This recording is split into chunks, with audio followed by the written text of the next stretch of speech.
Good morning, everybody.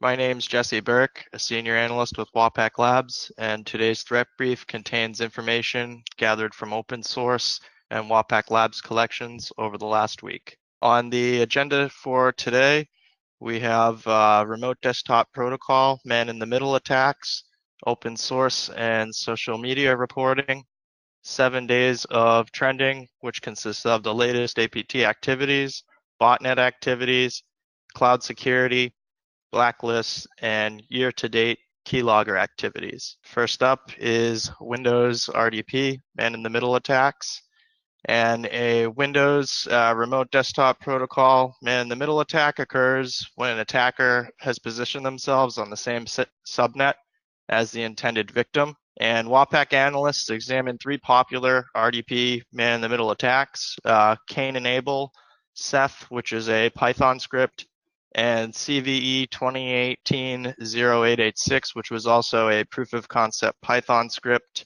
and it was for the CRED SSP remote code execution. Windows uses enhanced TLS, or what's called network level authentication, which is NTLM or Kerberos, to process RDP authentication.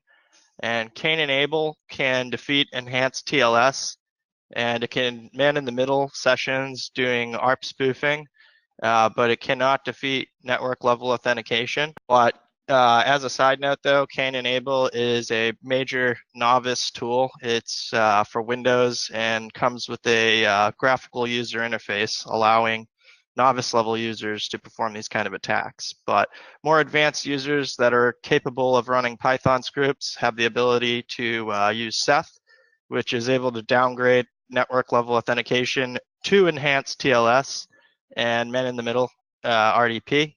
And the reason they're able to defeat enhanced TLS encryption is because the private key is the same for every system because the public key is the same for every system, and therefore it's easily derivable and also publicly posted by Microsoft. So several popular attacks take advantage of this information, but Cain Enable is one of the most popular. And CVE 2018-0886, because it's a proof of concept and really not fully weaponized, is the most advanced of the attacks. And it's similar to Ceph, but it utilizes MSRPC to deliver and execute a payload, whereas Ceph will just steal the credentials as seen in the screenshot. This will actually do a remote code execution. And the exploit requires a man-in-the-middle position and only works if the system has not been patched.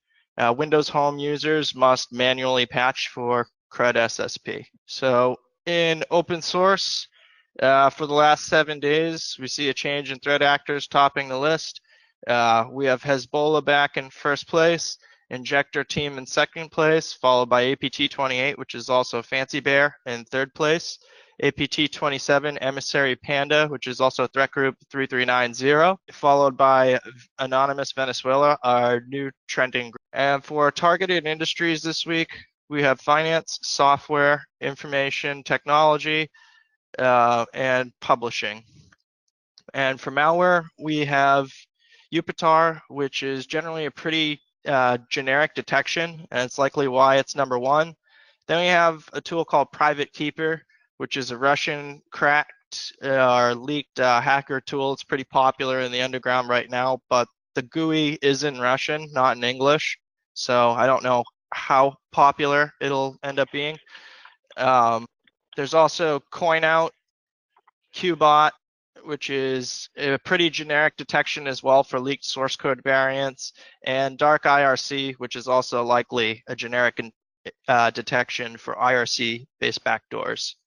And the top cyber stories in social media include CVE 2019-6340, a remote code execution against Drupal being exploited in the wild after CVE assignment last week.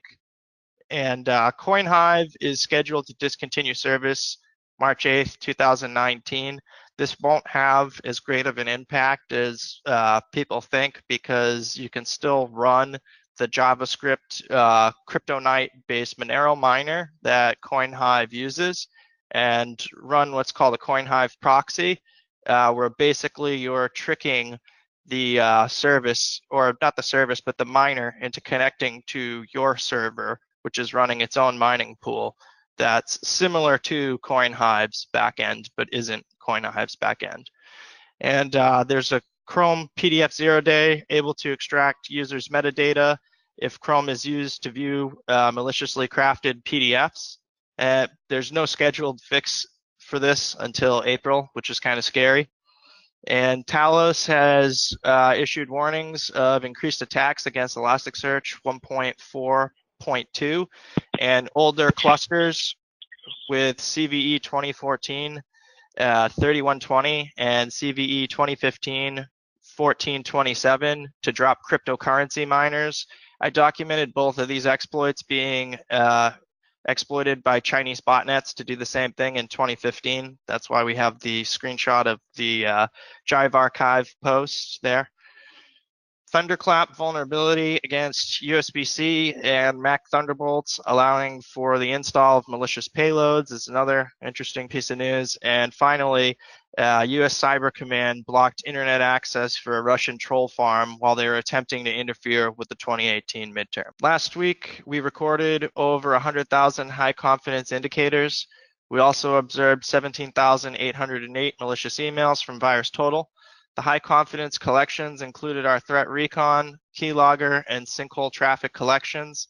And these numbers on the slide indicate the new indicators in the prospective collections. These indicators are available to paid Red Sky Alliance members weekly, as well as our blacklist, which come in CSV, Fortinet, and Proofpoint formats. And these are the APT and botnet indicators collected over the last week. SickyPot and Mauti continue to be our most observed APT activity. And you can use your two-factor authentication to log into CTAC to download the APT indicators discussed today. Please contact us on Slack or via email for assistance with this if needed. Topping the list again this week, we have SickyPot, which is making more than 50% of the APT indicators currently. Mauti APT, which remains in second, and then Tabctang and Carbonac are low on this week's list. Botnet activity over the last 7 days remains pretty consistent with prior trending. 31 Jinrong Street is still the leader, followed by AS45609, which is Bharti Airtel Ltd AS for GPRS services. Bharti Airtel is one of the largest telecom providers in India, and also provides a large amount of residential ISP services. So likely a lot of that traffic is coming out of India. And open source data correlates closely with the data observed in our collections. So on the cloud security front, we still have the same culprits as last week, with Peak 10 and Amazon, while Rackspace has escalated to high risk. And then we also have observed Bharti Airtel in the top again, and Pakistan is a cautionary, and lower remains Turk and Viatel, with Reliance Jio Infocom as a lower threat. Our blacklists are published weekly, and on the right-hand side, you can see some of our keylogger stats. We observed 77,124 connections from new unique IP addresses to Wapec Labs sinkhole domains. Free Red Sky Alliance members receive tier-line products. Pay Red Sky Alliance members receive complete blacklists and API access. For members that are not set up to ingest intelligence, Trusted Internet is a managed security service provider, and we use Fortinet and Proofpoint products, and we push Intel into those systems for you to manage your own systems.